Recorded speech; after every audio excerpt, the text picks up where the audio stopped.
ناظرین، بلوچستان میں دہشت گردی کی وجوہات کیا ہیں؟ اس کو کیسے ختم کیا جا سکتا ہے؟ اس پر آنے سے پہلے میں آپ کو بتاتا ہوں کہ بلوچستان ہے کیا۔ بلوچستان کی جو حیثیت ہے وہ پاکستان کے لیے شہرگ کی، بلکہ بلوچستان پاکستان کے لیے تو سونے کی چڑیا ہے۔ پاکستان کی تمام معدنیات بلوچستان میں ہے، کوئل کے ذخائر، معدنیات، گیس، سارا بلوچستان میں، گوادر بلوچستان میں۔ اور پھر ناظرین، آنے والے چند سالوں میں یا چند دہائیوں میں، کیونکہ کوئلے کے ذخائر، گیس کے ذخائر، پٹرول کے ذخائر یہ ختم ہونے جا رہی ہے، اور پوری ڈیولپ دنیا جو ہے وہ اس وقت لیتھیم بیٹری پہ آ گئی ہے۔ الیکٹرک کاریں آ گئی ہیں، موٹر سائیکل آ گئے ہیں، تمام چیزیں الیکٹرک پہ منتقل ہوتی جا رہی ہیں۔ تو آنے والا دور لیتھیم بیٹری کا ہے۔ لیتھیم بیٹری کے بھی ذخائر، لیتھیم کے جو ذخائر ہیں وہ بلوچستان میں ہیں۔ تو بلوچستان پاکستان کے لیے پاکستان کی جان ہے، پاکستان کے لیے سونے کی چڑیا ہے اور شہ رگ ہے۔ بلوچستان کی آبادی 3 لاکھ سے بھی زیادہ ہے، یعنی آبادی کے لحاظ سے پاکستان کا سب سے بڑا صوبہ ہے۔ 3 لاکھ مربع میل اس کا رقبہ یعنی کہ ہے۔ تو ناظرین، بلوچستان جو اس کو صوبے کی حیثیت 1970 میں جنرل یحییٰ خان نے اس کو دی تھی۔ آج کے اگر بلوچستان پر نظر ڈالی جائے تو ناظرین اس کی 1,45,00,000 کے قریب آبادی ہے، یعنی آبادی کے حوالے سے سب سے کم اور رقبے کے حوالے سے سب سے زیادہ بڑا صوبہ ہے۔ 3,47,000 اس کی یعنی کہ مربع میل کے حوالے سے اس کی آبادی ہے، اور اس کی نیشنل اسمبلی میں اس کی تقریباً 30 سیٹس ہیں، اور 65 سیٹس بلوچستان اسمبلی کی ہیں، 8 اس کے ڈویژن ہیں، اس کے 37 ڈسٹرکٹ ہیں، 134 اس کی تحصیل ہے، اور 978 اس کی یو سی ہیں۔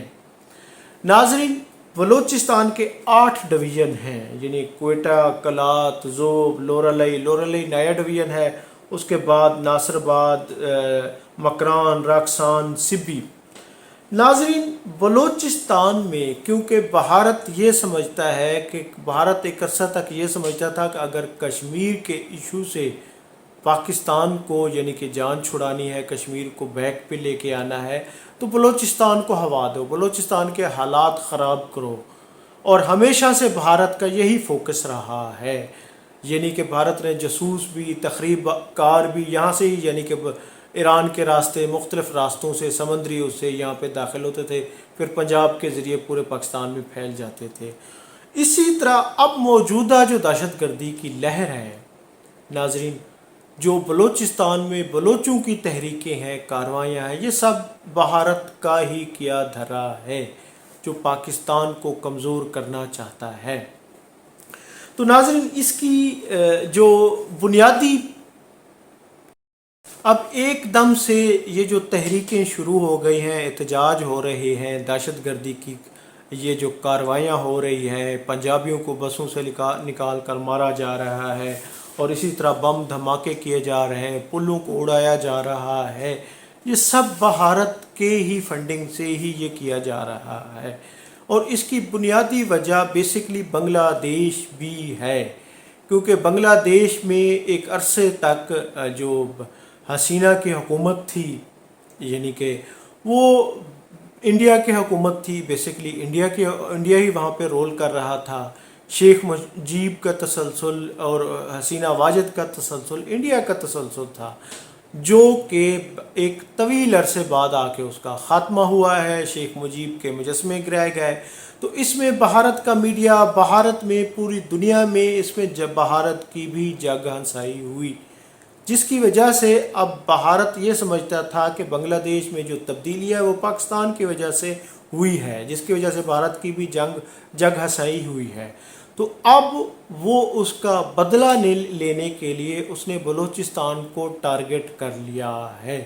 وہ مختلف بلوچ جو دہشت گردی میں انوالو تنظیمیں ہیں، وہ ایسے لوگ جو مرحومیوں کا شکار ہیں، غلط فہمیوں کا شکار ہیں، ان کو پیسے دے کر، پاک ہتھیار دے کر، ان کو دہشت گردی، ان کی برین واشنگ کر کے ان کو پاکستان کے خلاف اتارا جا رہا ہے، پاکستان آرمی کے خلاف۔ یقیناً یہ ایک بہت بڑی دہشت گردی ہے جو پاکستان کے خلاف ایک سازش ہے، حالانکہ بھارت میں خود بھی تقریباً 2 درجن سے زائد تنظیم اس وقت تحریکیں چل رہی ہیں، جس میں بڑی تحریک سکھوں کی ہے، وہ علیحدہ وطن چاہتے ہیں، نکسل باڑی ہے، اور بھی بہت ساری تحریکیں ہیں جو علیحدگی چاہتے ہیں۔ تو بھارت ان اپنے تمام مسائل سے پردہ کرنے کے لیے، دنیا کا رخ موڑنے کے لیے دنیا کو بلوچستان کی طرف فوکس کروانا چاہتا ہے۔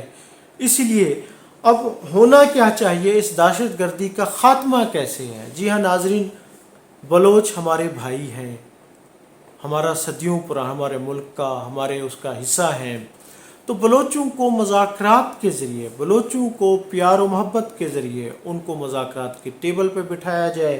پھر سب سے بڑی بات یہ ہے کہ غربت کا خاتمہ بلوچستان میں ضروری ہے، وہاں پہ محرومیوں کا خاتمہ بہت ضروری ہے، وہاں پہ تعلیم کو عام کرنا چاہیے، وہاں پہ ڈیولپمنٹ کے منصوبے، صاف پانی کی فراہمی، اور پھر سب سے بڑی چیز وہاں پہ سردار بھی ہیں۔ ان سرداروں کو بجائے فنڈ دینے کے، کیونکہ ہر گورنمنٹ وہاں پہ اربوں روپے کے فنڈز وہاں کے مقامی سرداروں کو دے کے آتی ہے، جو کہ نیچے عام لوگوں تک نہیں پہنچتے۔ عام لوگوں تک پہنچنے کے لیے یہ ہے کہ حکومت براہ راست، وفاقی حکومت وہاں پہ بڑے منصوبے بنوائے، یا صوبائی حکومت کرے تو وہ وہاں پہ بڑے منصوبے بجائے مقامی سرداروں کو کچھ دینے کے خود کرے۔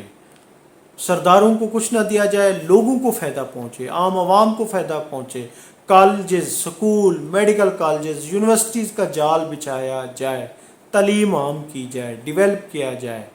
وہاں پہ تفریح کے، جیسے بولان مختلف، ان میں تفریح کے مواقع ہیں۔ بلوچستان بہت خوبصورت ہے، اس کی سرزمین بہت خوبصورت ہے، اس پہ یہ ہے کہ ٹورسٹ کو لایا جائے تو یقیناً دشمن ناکام ہوگا۔ بلوچستان پاکستان کا ہب ہے، پاکستان کا دل ہے، پاکستان کی شارگ ہے، تو اس پہ یہ ہے کہ دشمن کو ناکامی دکھانے کے لیے اس کا ایک ہی حربہ ہے، بلوچستان کی خوشحالی، بلوچستان کے مرحومیوں کا خاتمہ، براہ راست وہاں پر فنڈنگ، وہاں پہ منصوبوں کا وہ۔ تو ناظرین، بلوچستان میں کیونکہ اس کا تاریخی پس منظر ہے، گوادر بھی ہے، لیتھیم بیٹری بھی جو آنے والے دنوں میں ہے، وہ بلوچستان میں لیتھیم کی مقدار ہے، تو اس پر ہمیں فوکس کرنا ہوگا۔ اس ویڈیو میں بلوچستان کا پس منظر، اس کا جغرافیائی حدود، اس کی آبادی، رقبہ، یہ ناظرین اگر اس کی آبادی پر بھی وہ کیا جائے، بلوچستان کی آبادی پر، تو اس میں پشتون جو آبادی ہے وہ 34% ہے، بلوچستان کی آبادی، بلوچ آبادی 39% ہے، پھر براہوی ہیں تقریباً 17%، اور اسی طرح 20% سے زائد سرائکی ہیں، 3% سے زائد سندھی ہیں، اردو سپیکنگ ہیں۔ بلوچستان پاکستان کا ہب ہے، وہاں پر تمام بولنے والے موجود ہیں۔ تو ناظرین، امید ہے بلوچستان کے مسائل کے حوالے سے یہ ویڈیو کارآمد ہوگی۔ میں ہوں عبدالرؤف روفی اور آپ دیکھ رہے تھے تاریخ نامہ۔ بہت شکریہ، تھینک یو، اللہ حافظ۔